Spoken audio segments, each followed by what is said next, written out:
one, we have to change our healthcare system. We're the ones paying for it. We have to recognize how much control and power our dollar has. But that doesn't help people who find themselves in a position where they need the money now and need to get the help now, right? So they need to find organizations that really do just help. And I don't know if nonprofits are necessarily the right way. I think they're the most strategic way financially, because then the nonprofit is protected. You can take donations. There's other ways to make money. I understand it on that level. But I think nonprofits are also hindered by a lot of red tape in terms of what they can do and the processes they have to go through and paperwork and all that, where people can't really get the immediate help they get. What I'd like to do, and I don't know if it'll be a nonprofit or not, but it could be just a business that doesn't make a lot of money because it gives too much money out. I want to be able to pull that money in and then purchase these things and send them to the women. Like, it seems really easy. Yeah. You know, when you have a company like Amazon who's shown us the way in terms of you take the order and you bring the product, you know, it's very simple. Yeah. Why can't we apply that to things that make this much of a difference in women's lives? Yeah, and I think that's, for me, that's good to hear that you're going through your own experience or what have you, but and you're also, you know, you're going to be helping people or making a difference. And I think that's just who you are, isn't it? It's not like, oh, I've got cancer and now I'm going to change the world. It's just who you are, isn't it? Yeah, and it's definitely who you become when you realize that you're fighting something or dealing with something that you could make a difference in how other people deal with it. Because, you know, it's hindsight's 2020. If I could go back to January 2019 and know what I know today, I would have started out completely differently. My first steps would have been totally different. I would have gone and done the genetic testing first, because then I would have had the list of what would work. I would have had the list of what alternatives could work. I spent probably a full year taking supplements. In one case, especially with mistletoe, doesn't do a damn thing for me. I didn't know mistletoe, but it's yeah. I mean, mistletoe works very well for some people, but you have to be one of the bodies it will work for. How are you going to know if you are or not? You know, if you don't do the RGCC testing or the DATAR testing to really understand what your body needs to fight and change, you know, to shift back into a non-cancer environment to fight the cancer cells that have already started,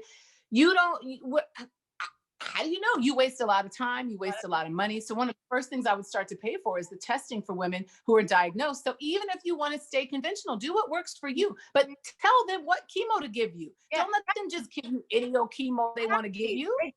That's basically what saved my life, because the first thing the doctor said was just like, okay, the whole time, you know, it took them like 9 months to diagnose me. And they kept saying, you don't have lung cancer. Don't worry. It's not lung cancer. You don't fit the profile. And so when I was basically had like 6 liters of malignant fluid in my lungs, and I was on my deathbed, and they sent it to the lab, and they're like, you know, sorry, it's cancer, it's stage 4, but you've won like the jackpot of lung cancer lotteries, because we did the genetic thing, and you have this mutation that we have a drug for that you can take, and you don't need to go through chemo. And literally, Ananda, I took the drug, and like in 2 days, I was a new woman. Like, I was walking and like, wow.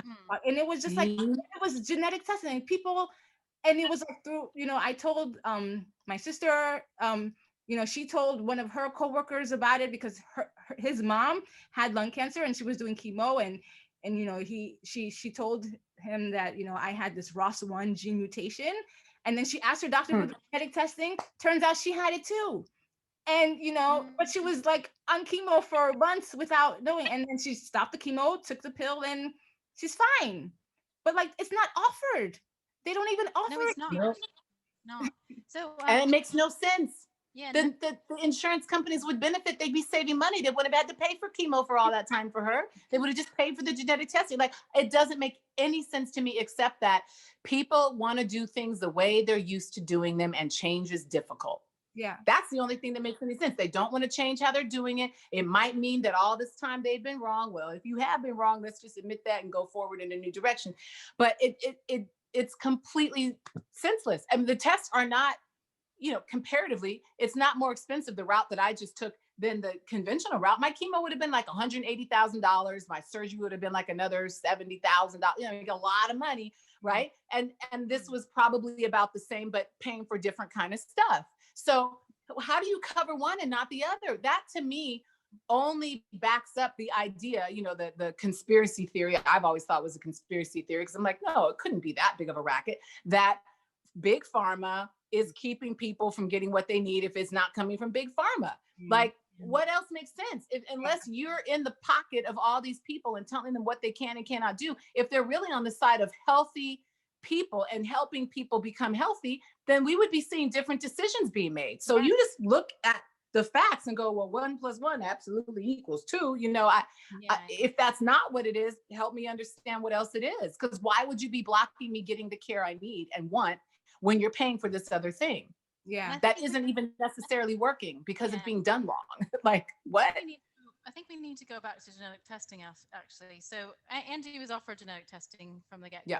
From the It took her a jump. long time to get diagnosed. It took 9 months or what have you. Oof.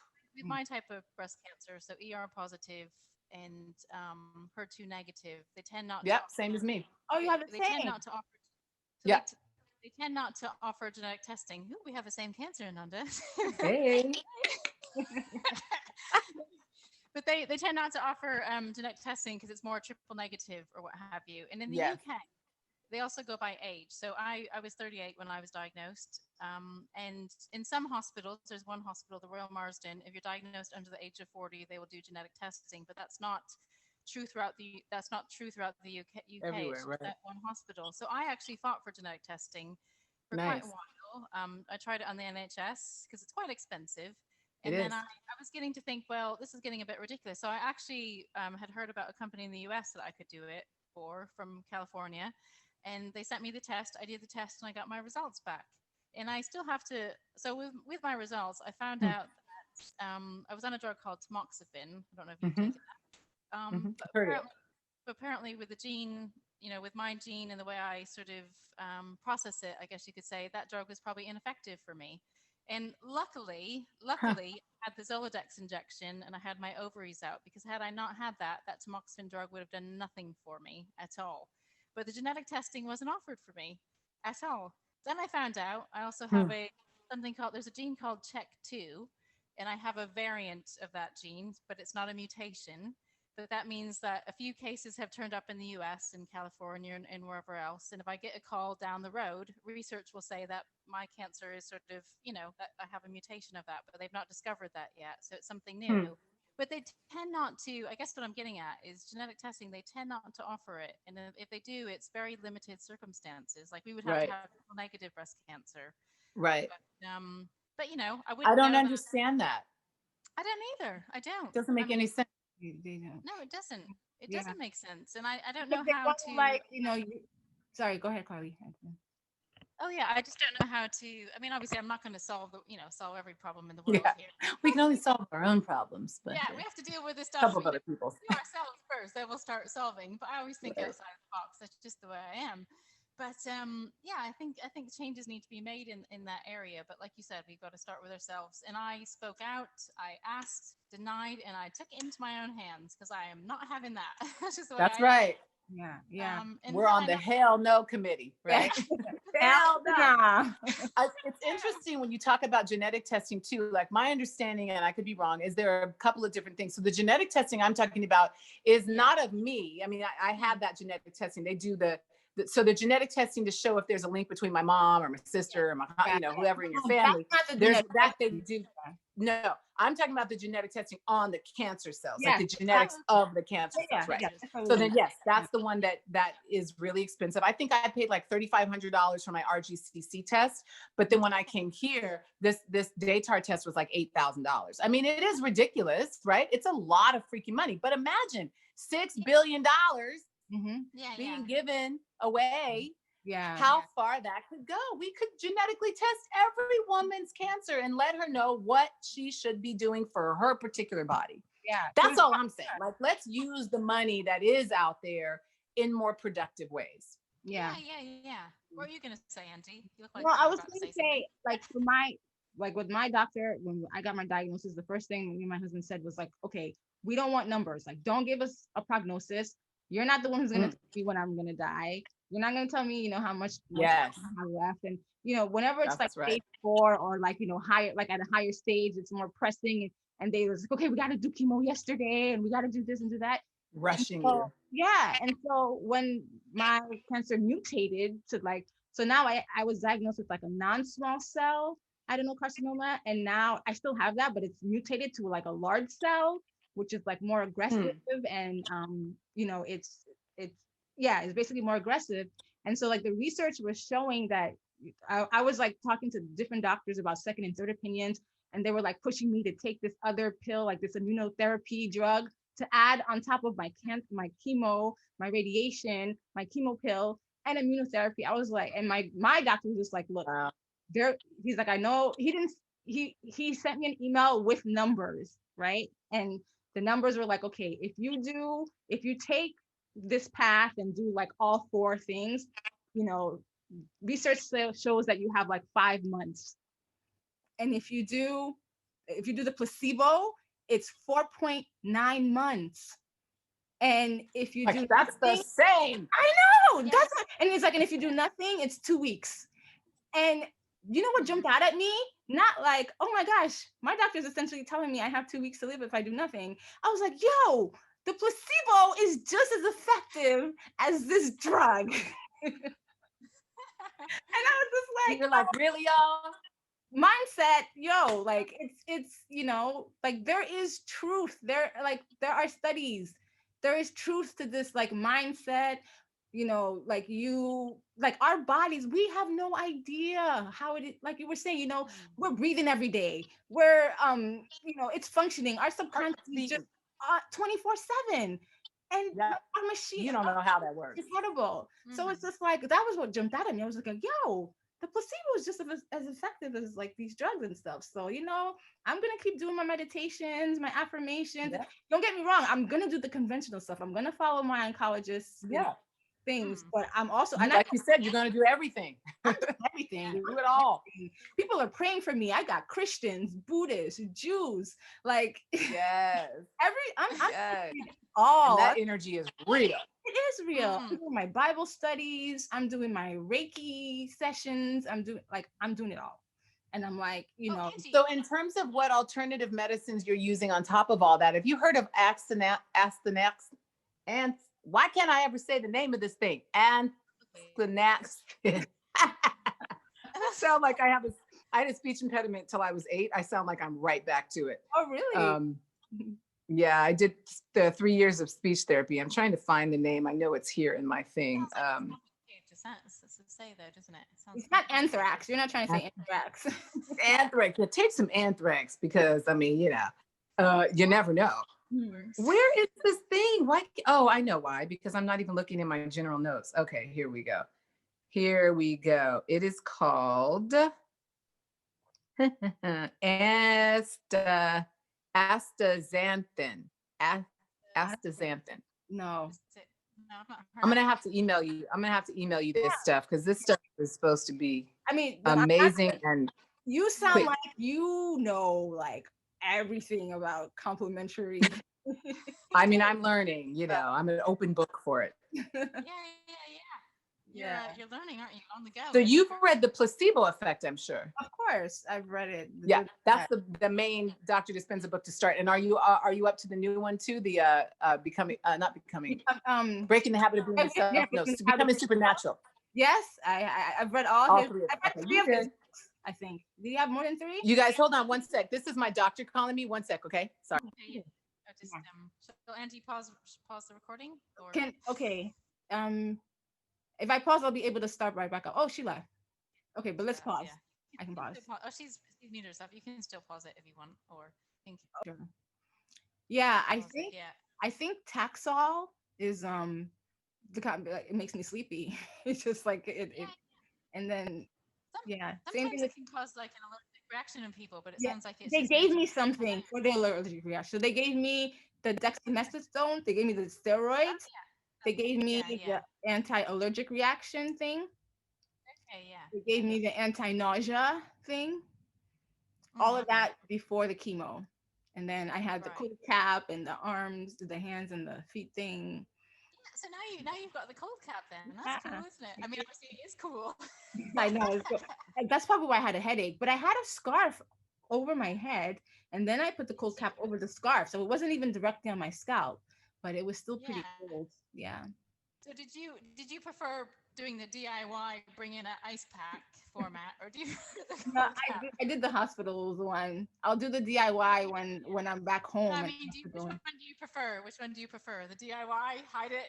Well, I Was love it- making things, so I was pretty proud of my You're a creative. DIY. You're a creator, yeah. So it must be nice actually to have something on. You're like, yeah, I can actually move my head because it's Yeah. tied to me, so I can move. Yeah, and then so obviously you've done the chemo. You did the radiotherapy as well then, didn't I you? did, yeah. I did the radiotherapy, and again, I had to, like go like this for all the students, like with my Oh yeah. top list, How like many were there today? How many were there today? three. Because Three. yesterday There's there was. always three. Is it the Yeah. same three students or do they change? No, they rotate. There's always like the same two, and then they add. And I always take a picture. Like there's a picture of a palm tree in the radiation room, Okay. and so I Okay. take a picture like documenting, how many. So now today I couldn't do a selfie anymore because this was my sixth session. So I had to ask one of the students to hold the camera so I could do. So I Maybe could. that's why you've got the students there. So they Yeah, can take the exactly. pictures. They're my It's not, Instagram photographers. you can't do it yourself because you're past a number of days. How many days are you doing the radiotherapy? Is it 20 or 25? Or is it No, no, it's it's 2 weeks. not. It's 2 weeks. not. 2 weeks. Yeah, because the So I'm intense. almost halfway done. Yeah. Yeah, yeah, yeah. I I mean, I finished. remember when I was doing the radiotherapy, like it was over Christmas. So I think I started like December 18th, and I remember just going every day to radiotherapy, and it became kind of like a habit or what have you, where it Yeah. was just a bit strange. But luckily, you're in the hospital, so you don't have to sort of get out, get to the hospital, then Yeah. go back, They do all wheel this. me in. I've Yeah, they got really, I they got my literally fluffy like shoes. is it the porters they come around for you and they Yeah, literally all those. wheel you in, they wheel you into your room and then you must wait for about like what, like 50 minutes? How long does it take for them to It's get rid of quick. you? It's like 10 minutes. The waiting is Okay. longer than the actual Oh, radiation. so the waiting is longer than the radiation. Yeah, Yeah. it's tricky, Yeah. Yeah. man, Yeah. isn't it? Yeah. I But I don't know if finished I right before I Christmas on the 23rd. radiation. Did you You're say? coming home on the 23rd. Yeah, So I 23rd. lose my so the 23rd of December you're coming Yep. home. That's so exciting. You got your I'll mom be coming in. home for Christmas. Yes. You don't need to lose your two front teeth, but you'll be Yeah. home for Christmas. Love it. Love it. And then yeah, and then you don't have to go in every day then, do you? Because you're done with the Yeah, then I radiotherapy go in and then every week. Yeah, go in every week. Well, every by the week way, for the kind thing. of tangent. What's your favorite Christmas song? Oh yeah, so obviously we're at these carols tonight and we were talking about it. And I've always liked, did you ever watch a very Brady Christmas? It's like so old school with the Brady Bunch family. I think I Like saw it once, but it wasn't something that was on repeat. no, me neither. Actually, I've never seen it again. Okay. Or maybe it's Miracle on 34th Street. I'm not really even sure which movie it's come from. But it was yeah, I think it's definitely got to be either "Oh Come All You Faithful" or Oh, "Silent Night." I think so. okay. They get to those really high tones. And tonight at the carol service, it was quite good because they did that. But Hmm. obviously, as you heard in the car, we didn't. But Andy, he was jamming to it, man. We were going for it. We were Yeah. belting it out. But yeah, I think that's probably one of my favorite Christmas What- songs. And What's your also favorite like contemporary? Like, is it Mariah Carey, like All I Want for Christmas, oh, George Michael, it's Last Christmas? definitely it's those two right there, and it's a toss up. So I've seen the movie Last Christmas last year with some friends in the cinema, but Hmm. obviously you can't do that this year because it's COVID-19 and we're now in tier three. But Hmm. definitely, I love Last Christmas. I've checked out the Mary J. Blige's version of that. That's quite good actually. She's got some good ballads in it. I think it was on Amazon Music. I'm not pitching there anything. I'm just talking. And then also I like the Wham version. But I really like All I Want for Christmas Is You with Mariah Carey. But did you ever see the She movie? can live off of that like for the rest of her life, Yeah, So, yeah. Have you seen the movie on that on oh, Netflix you for actually, children? oh, Or what is it? Total Love something like that. Actually. Love Actually. No, Mariah Carey's done it. She's done a movie where Oh, it's see, based Mariah off the Carey? song and it's about a dog. It's really good actually. Oh, okay. I haven't On seen that Netflix. one then. You Oh, haven't? No. mm-mm. What's your favorite song then? Yeah. I mean, I'm a lamb at heart. That's what us Mariah Carey fans call ourselves, or she calls us lambs. Oh, does she? Okay. I Yeah. didn't know that. So I am a lamb at heart. So you give me, I take Mariah Carey any day. Um, Okay, yeah, life. No, I mean, I do love Mariah Carey. I think I did not like her though when she was going out with Derek Jeter because I like Derek Jeter. You know that But song, My All, the I Give My All, that was about Derek Jeter. was it? Yes. Oh, yeah, Yeah. yeah, but I've had to move on from that, I'm afraid, and I think she did as well. So, Okay. yeah. But yeah, Mariah Carey is definitely she's a classic, isn't she? But I was actually, I think more. I don't think Whitney ever did any Christmas songs, but definitely, Yeah. she No, did. no, wait, not. I'm sure she has. No, Yeah, I think, yeah. she has. Yeah. So Ananda's back I'm actually. so Yeah. sorry, guys. You know Everything how when those okay? calls come in, you have to take them. Yeah, They yeah, be yeah. like, Yeah. and another thing, like, ah. So we actually have a conversation about that because that is a good point that you bring up. So you know when so with this whole cancer thing, like it's almost unregulated. So if you think of the Warren G song "Regulator" Roundup, right? He's going on, right? He's going on. Yeah. But I actually, one of my surgeon secretaries, she insists on calling me every time. And normally I'm either doing something with the children, I'm doing something this or that. I like just let's do an email. Let's keep it simple. Yeah. Just So I don't have to stop my life. get it done. Like you don't need to remind me that I have cancer when I'm like in the supermarket or wherever. Or I'm talking with my friends. Nowadays that wouldn't work with a mask because I wouldn't be on the phone talking in the supermarket. It just would not work. But what about like moments? Is there not a way where we can just like control the cancer, like in regards to when it interrupts our life? Like don't be calling me when I'm eating my dinner, but it's okay that they called you while you were on the phone with us. I'll take it with I'll take that, Ananda. I think it's when certain doctors that are really hard to get in touch with, or people that are really hard to get in touch with, and if you don't take the call, then it's going to be another week. Then you take the call. Yeah. People who I can call easily, I'm like, yeah, I'm gonna call you back, But the ones that need to get it done, and since I'm away, a lot of these people, I'm like the different doctors, and they're not my doctors, but like the people that are doing like either my PET scan setting up or the whatever, all the stuff we have to do. I don't even know how to call those people. So when they call me, I got to take it, So I think it just depends. But in terms of being able to say no, I always feel like I have, even if it means I have to miss something, I have the authority and the power over my environment to say, no, you don't get to get to me right now. If I'm not in a space to do it, I think I just put my head in a space where I'm like, whatever comes up, I'm gonna deal with it. Like what? Let's do it, because why not? Yeah. I'm just like, let's deal with it. Yeah. Because it doesn't behoove me to put it off. It's still gonna be there waiting for me. Like, oh, you thought I was gonna go somewhere, huh? Like, no, you're not gonna leave. So let me deal with you now and shut you up and move on. Just keep it moving. That's how I feel like it. Otherwise, it gets overwhelming. It's like, oh, I don't want to. I'm like this thing hovering over me. I'm not doing that. Patient and I like it. I like that. That's good. I wanted to share this with you guys since you were talking about an MP3 player. Oh, yeah. Oh my gosh, it's really Girl. you got not one but two. Well, no, because that's my infinite time space. Oh, this is that's my Mensa. yeah, the meditation. the CD. So I have like 15. I probably have like 24 of his CDs, and I'll use this, and then I have an actual CD player, like boombox, a little smaller, if I want to play it in the room. But this is what I use at home because there's so much noise, and these are my headphones. Okay. Okay, yeah, I like those. Yeah. Those are good. What? Yeah, they block everything out then. So you're not alone in the old school technology. I love it. What do you think about his meditation voice, Joe Dispenza's meditation voice? I can see why people are irritated by it, but it doesn't bother me. Okay, you I get just, used to it, right? You get used to it. Yeah, you get used to it. And I kind of like the things I've learned, the things that really bother me, I have to ask myself, why does it bother me? Because I'm the one being bothered. It's not external, it's all internal, right? So what about it bothers me? And once you break that down and you can look at some of those things, it diminishes the amount of bothering it has for me. And so I'm able to do that with certain things and go, okay, I'm choosing not to be bothered by it because I have a choice. Mm-hmm. Yeah. We feel like, oh, things bother us and we don't have any control over it. We have control over everything that has to do with us, everything. Yeah. So whatever it is, you have some control over it. Yeah. And I just choose to go that route because I'm a power freak. I'm like a control freak. So I want to. Mindfulness is working.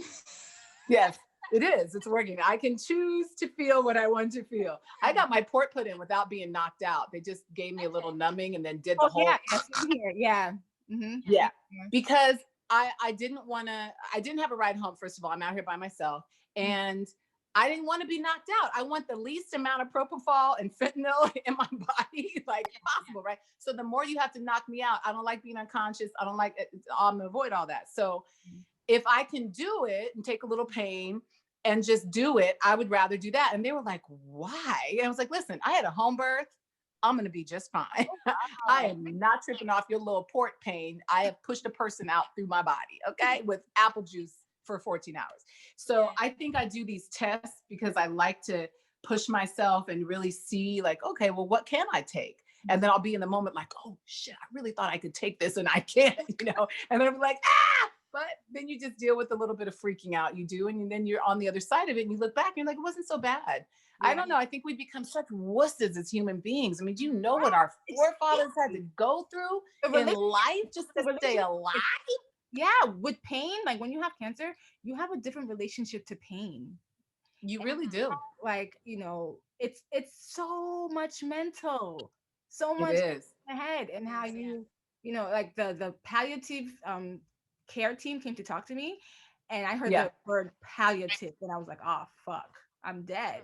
Because when you hear that word, it's just like we have this association with like, these are the people who come to you when you're about to die. At the end, right. Yeah.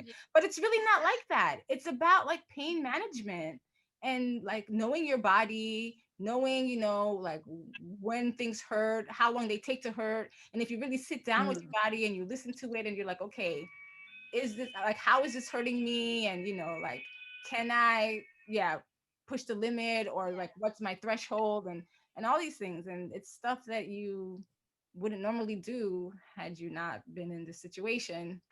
But right. Yeah. But you're in some pretty excruciating pain at the minute, Angie, aren't you? Let's be real. Oh yeah, they've got me. I'm trying to tell them to like, I have a stash of drugs just like sitting there because they've got me on morphine, they've got me on like my drugs for like epilepsy, and frankly, I just find like if I take like CBD drops, those I was just gonna ask you about so much. Oh my gosh, and it's legal here in Switzerland, and oh good. Yeah, and I take it. It helps. Huh? What'd you say? Did you say that you were the first patient in the hospital? Oh yeah, I made history. I'm the first person in this hospital to be prescribed like medicine grade, pharmacy grade CBD oil. Wow, that's great. To like, no patient ever brought it up, so I took it today. But yeah, it helps with nausea, it helps with appetite, it helps with pain, it helps with sleeping, it helps with, you can't overdose. It's kind of like that pill you were talking about, like Delphonta. Yep. Yeah, it's kind of like that, and it has like tumor shrinking properties and all this other stuff. There's a whole group of people who take, what is it, Rick Simpson oil? I'm sure you've heard of that. Oh God, I love Rick Simpson oil. I couldn't function every day, but I love it. That stuff will knock you out. I can function. You have to take like a whole freaking vial. It's like you're high as a kite. I don't know. I've never tried it. I mean, not the Rick Simpson qualities. Quantity. The 1 gram that they want you to work up to a day knocks you so flat on your ass, you can't be awake. And I couldn't live my life like that. As much as I believe in the healing properties of cannabis, the amazing thing is that our bodies have endocannabinoid receptors that are perfectly matched to the cannabinoid, it's like the lock and key, and we match cannabis, our body match. So I think it's a perfect drug, or medicine. But I just, in the form that the Rick Simpson oil does it in, you're so high that you can't function. Oh wow, that's not.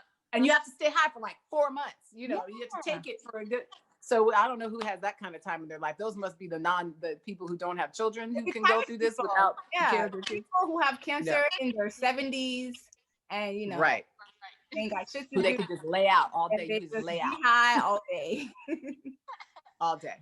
They can just lay out. When you guys with your food, do you, in I guess Geneva and London, do you have the food service places like we have an abundance here in the States where they will either prep foods and deliver them or all that stuff? Do you guys have food meal prep service? Geneva is not that advanced, but I think probably UK is, right?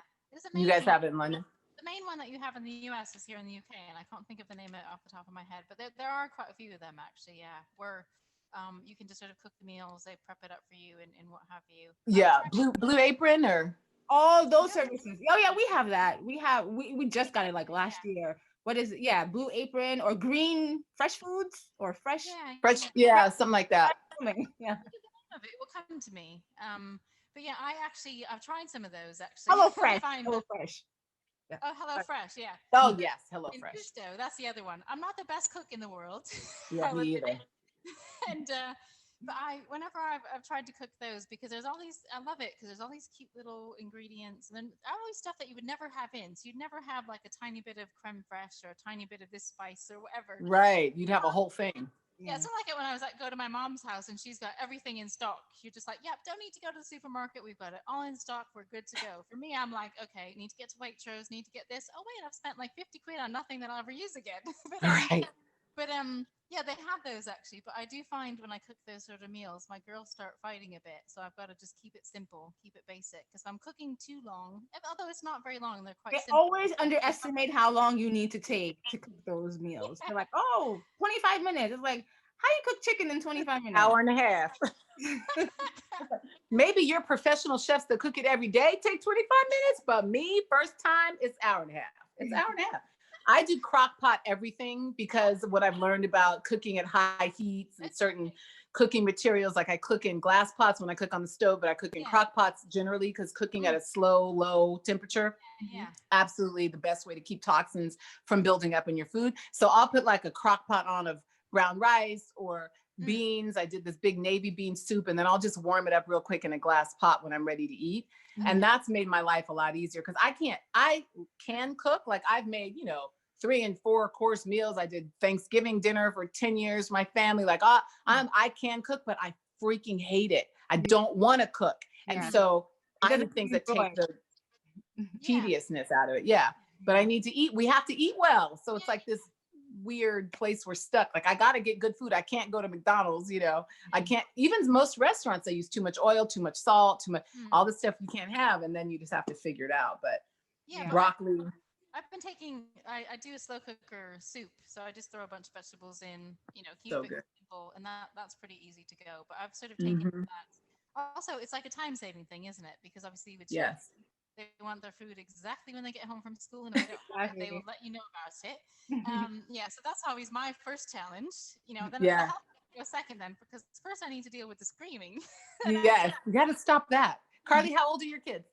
They are 5 and 8. Yeah, so one of them. So you guys both have 5-year-olds, and then your oldest are just a year apart. Yeah, my son's gonna be 6 in January, and my daughter's gonna be 8 in February. Yeah. Oh my gosh, they're almost the same age. Yeah, it's quite That's cool. awesome. I was diagnosed when my youngest Abby, she was 9 months old, and then Holly was 3.5. So they've grown with me actually. Yeah. Oh, well, you have 2 girls. Okay, nice. Yeah. Wow.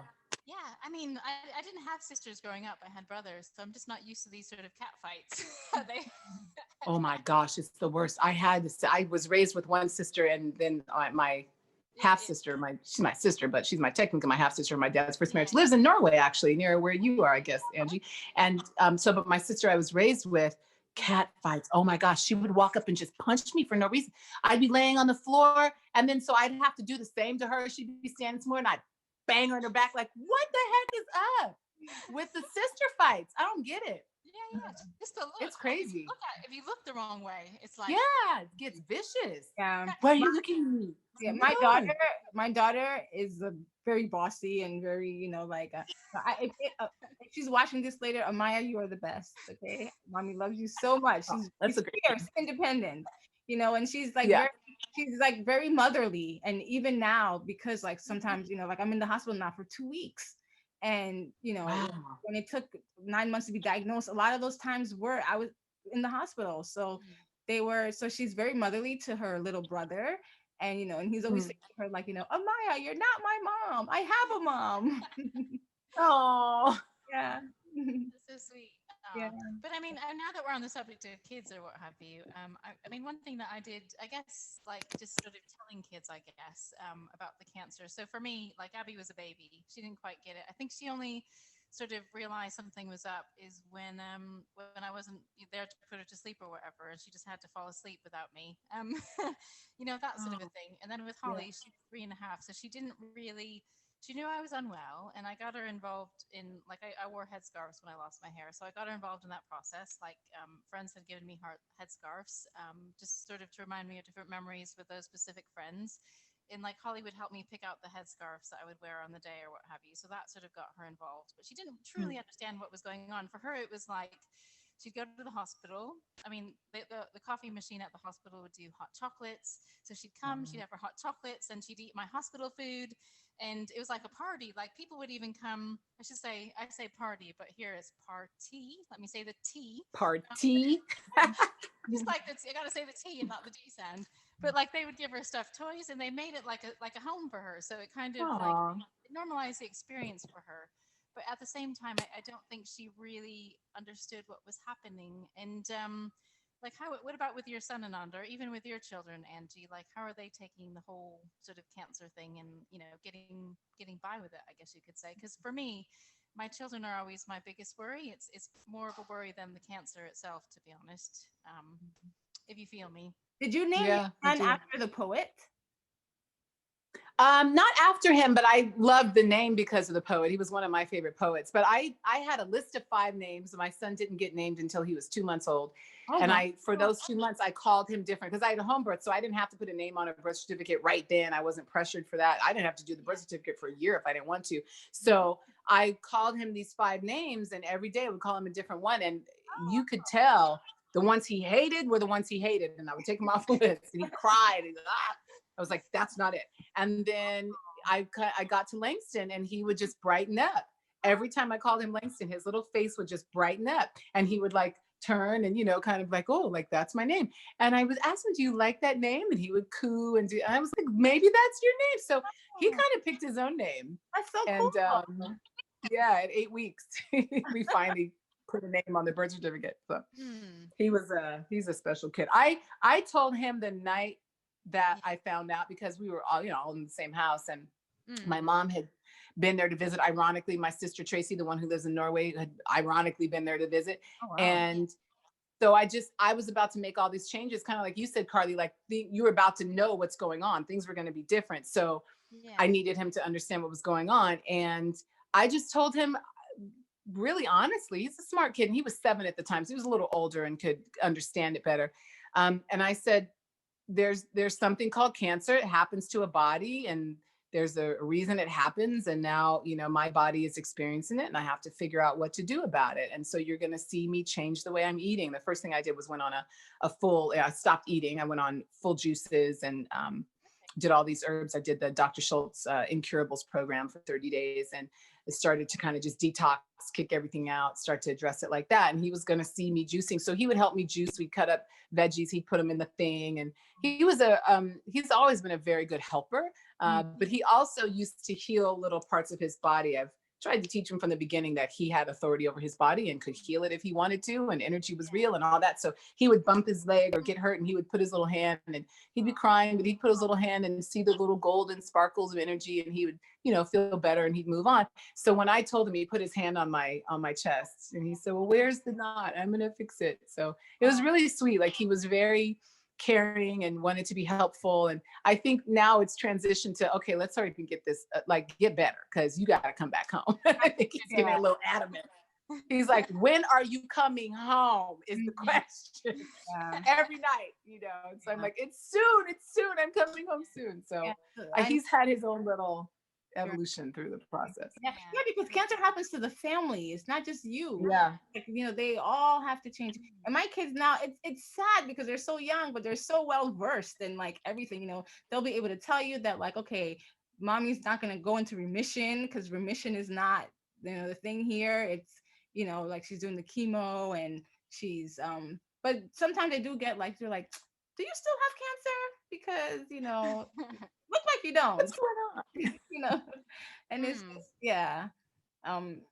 with them, it's just having the conversation. Oh, it's for them, it's just it's a normal part of life, and it's just, it is what it is. And kids, we can learn so much from them, with like how they adapt so quickly. And so, I mean, my son now, he's asking, they have no filters. He'll be like, who's gonna take care of us when you die?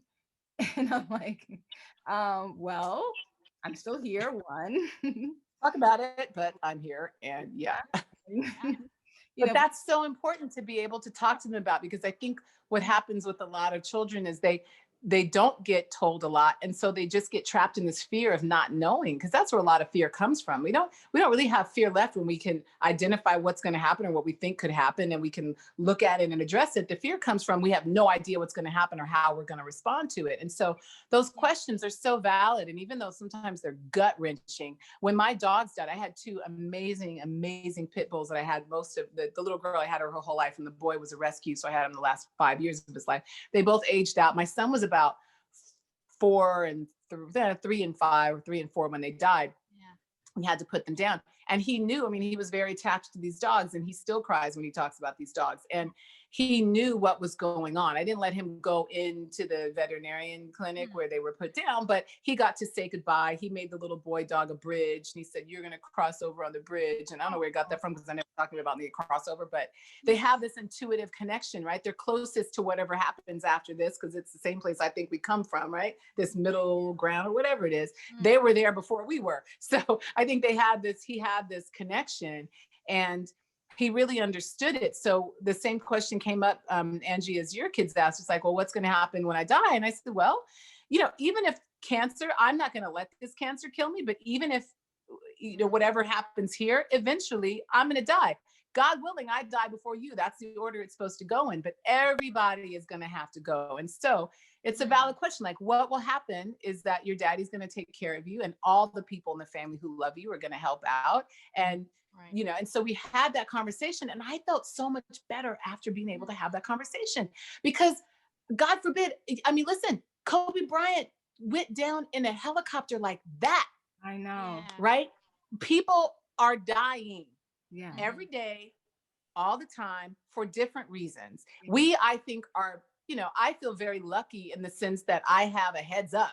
Like, okay, this could lead to your death, but I'm just here to remind you, one day you're going to die. And so it's like, oh, let's focus on that and prepare for that, and not let that be something we're just terrified about, because it's inevitable. It doesn't make sense to be scared over inevitable things. It's like, prep for that, and give yourself the opportunity for the advance notice to really give you some profound time and usage of that time. Right. So I think it's really important to be able to confront it head on with our kids, because they're going to have to deal with it. Even if it's not us, they're going to deal with it in some way. And it's important to be able to deal with it. I agree with that. Actually, it's better to be sort of open, just get it out there and have that discussion. And I once did a sort of a talk with another guy, and he was talking about, obviously we all come in this earth or in life knowing that we're gonna die at some stage. We know that from the start. And like you said, it could be something like Kobe Bryant, or it could be something, say, heart attack or whatever it might be. Right. Something fast where you don't have a chance to say goodbye. A bus hitting you when you cross the street. I mean, you never know. Yeah, but the good thing with that is, I mean, like you said, we've got the heads up, so to speak, and we can take with that, knowing what to do and living the best lives that we can. Like it's almost like an awakening, isn't it? You get the cancer, and I don't know about you, but like, I definitely know who I want in my life, who I don't. I know all sorts of things. I have so much less time to waste on bullshit. Like, for real. I'm like, no. We don't have that kind of. And I can say I've always been able to speak my mind, but I am more exact right now. I'm like, I am not doing that. I mean, it refines everything. It's like, no. If these are my final whatevers, I'm not spending them like that. Like, no. So we know who we want in our lives. We also know what to say no to. Yes. Like, as women or moms or whatever, we're often busy, and there's all these different opportunities that come up. Anyway, glad you said yes to us, by the way. But but we'll give a little. But you just you can kind of say no to things that don't matter so much, or don't give you that fruit. And it's not sort of a way of being selfish, but I think once you kind of get that awakening or that call, you can realize what matters to you most. Like, I'm right myself, like, I've taken a look at and said, okay, I'm always doing all this stuff for other people and doing this and this and that. Let's just take a look right here, Karlee. Let's see where we're at. I'm talking like you, Ananda. See where we're at. But it's true, just kind of see be here now. But it's more of that sort of awakening thing, and it's been probably a bit of a wake-up call, and I kind of wish that I knew a bit sooner, but I can't say I wanted the cancer sooner, but it's right. things. I've always lived my life with purpose, so I don't think I've kind of wouldn't regret that or whatever. But Yeah. one of those things where it's a wake up call. What about you, Angie? Because Yeah. obviously Ananda's had her enlightenment moment. What about you? And for me, I mean, a lot, the first getting over the initial shock and just being like, wait, this isn't supposed to be happening right now. Like, I've got little kids. These little kids, they don't care about your cancer. They live in their own world, and Yeah. and it's so much harder. Just like, really, like I have to deal with all this and cancer. Really, I have to deal with the pandemic and cancer. Like, really, like and then you become so. It's like me. I started sharing early on, and I'm just sharing, and people are just like, oh my gosh, you're so brave, you're so strong, you're a survivor, you're a warrior. And it's nice and it's great, but it's just like, for me, I feel like, well, what else is my choice? Like Right. like, what do you want me to do? Just like lay there and like take it?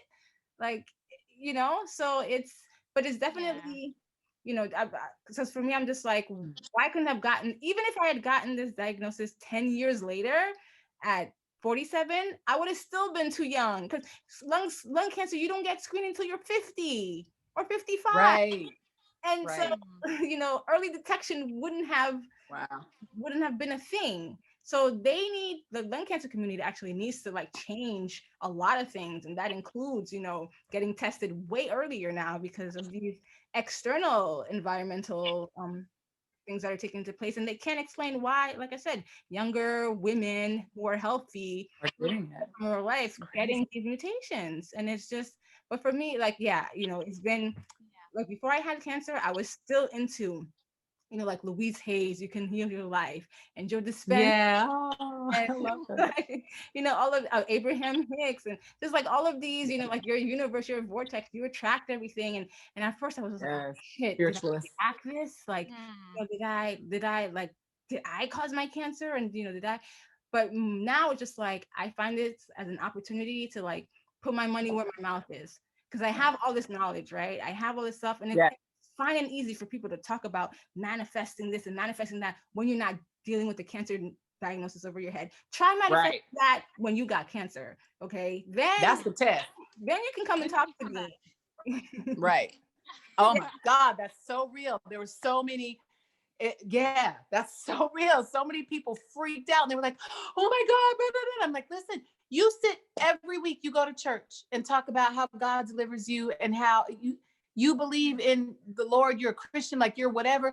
How come all that goes out the window when it gets tested? Yes. Where this is when you need to double down. Exactly. This is when you say, that's my opportunity to show and prove what I know to be the case, and you lean in. Yep. You lean in. You don't run scared. You lean in, because listen, when I die, I'm going to die happy. I'm going to die fulfilled. I'm going to die joyous. I'm not dying scared and trapped. No, because I already know that that's going to happen. So what? I have a choice.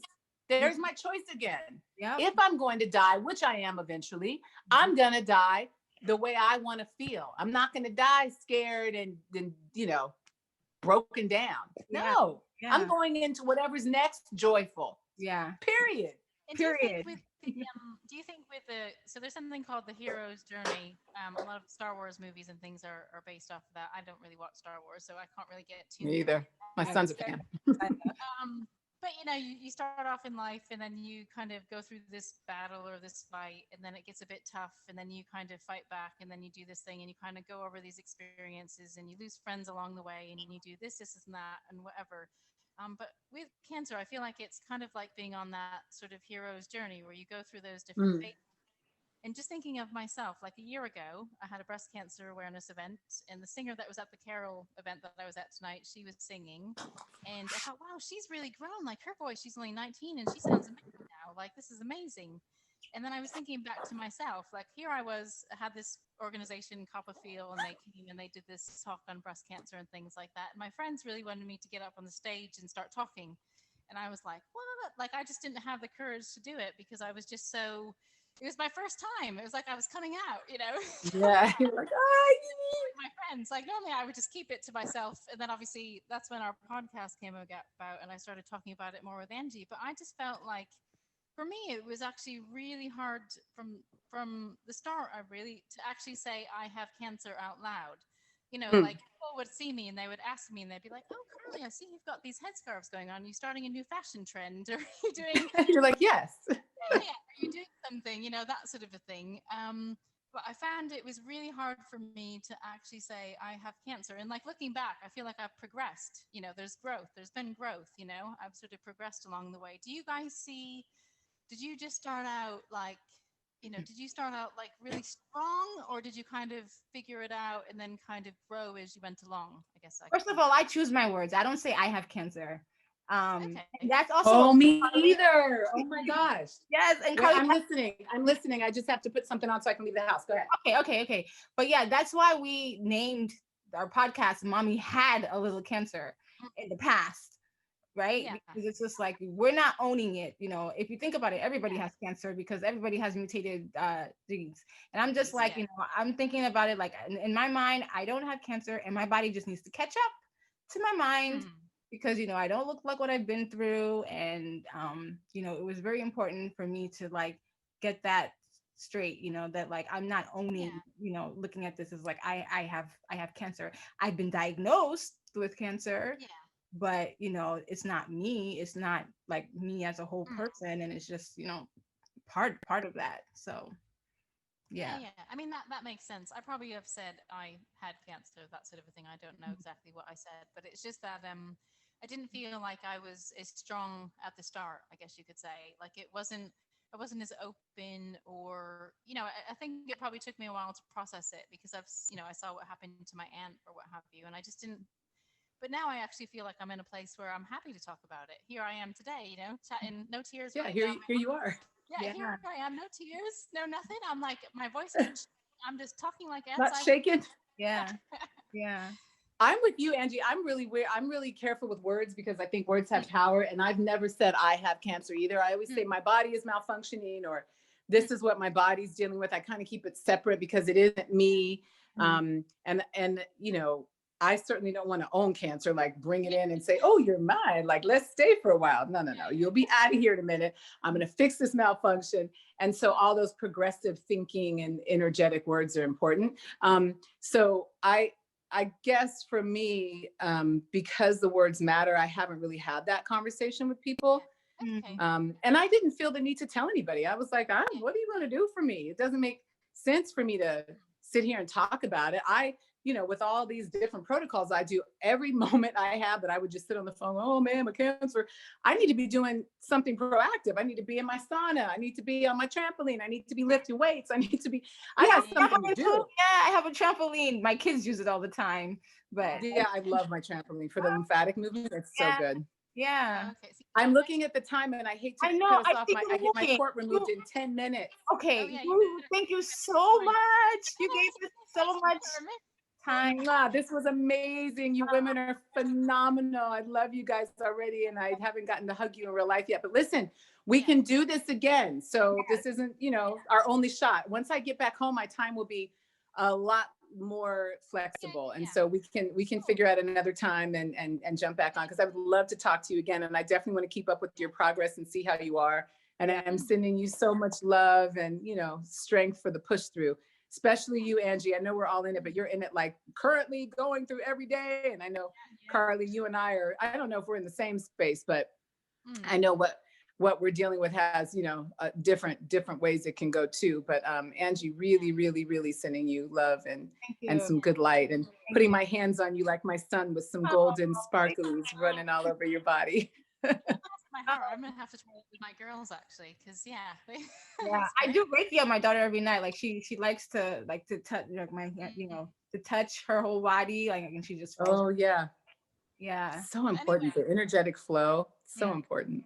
Yeah. Ananda, you need to go and get that poured out, don't you? Yeah. I'm so ready to get this. Just gonna yank this sucker out. I'm so ready. I hope they let me record it. I'm like, just pull it. Let me see. Like an anesthesia patch before, or they just yank it out? No, they just. Okay, then take a well, deep breath. They gave me lidocaine injections when they put it in. That's all I had. And so they might do that. They might do that and then yank it. Ask them. If they don't, ask them, because I've had it yanked out without like lidocaine or anesthesia. Oh, was it really bad? It's not fun. It's not fun. Yeah, I think it's not fun. So Okay. I'll try- ask for the lidocaine. Thank you for that. ask. No reason to be too much of a badass. Just You're rip not it gonna out. get the medal. You're not Give gonna me get the some medal. lidocaine. We know you're a badass. Okay, we know it. But No, we don't have to prove it anymore. Just get some lidocaine. Yeah. Okay, I will. I'm going to ask for a little painkiller. all Yeah. right. Okay. Cool. Thank you guys so much. Thank you. Yeah. Check in with me soon and we'll do this again. This has Yes. been lovely. Thank you for the Yes. hangout. We will. Mwah. Okay. Bye. See you guys. Have a great day. Have a great day. Bye. Bye. Bye. Thank you. Bye. Bye.